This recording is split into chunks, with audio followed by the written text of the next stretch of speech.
हळूहळू समाजामध्ये आपण जर काही गोष्टी आग्रहाने मांडल्या त्या आपोआप एस्टॅब्लिश होतात.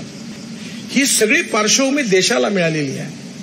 महात्मा गांधींपासून तर जयप्रकाश नारायणांपर्यंत, स्वातंत्र्यवीर सावरकरांपासून शहीद भगतसिंगांपासून तर अगदी आपल्या प्रत्येक क्रांतिकारक देशभक्त स्वातंत्र्य सैनिकापर्यंत प्रत्येकाच्या जीवनाचा इतिहास हा खऱ्या अर्थाने प्रेरणादायी आहे. त्यातून घेण्यासारखा आहे. सगळ्याच गोष्टी घेता येत नाही, कारण no one is perfect and no one can claim that he is perfect. उत्तम, अधिक उत्तम, सर्वोत्तम अप टू इन्फिनिटी. 2-4 गोष्टी जरी घेतल्या तरी पुष्कळ आहे. आणि त्यामुळे येणाऱ्या काळामध्ये तुम्ही जी गोष्ट करता आहात की स्वातंत्र्यवीर सावरकर, नेताजी सुभाषचंद्र बोस हे आपले खरी युनिव्हर्सिटी आहे.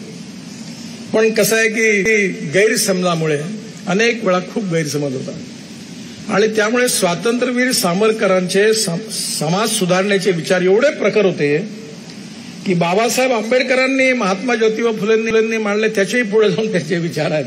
काही वेळा याच्यातून लोक त्याला म्हणतात की असं कसं सावरकर म्हणाला. गाय हा एक उपयुक्त प्राणी आहे असं त्यांनी लिहून ठेवलं.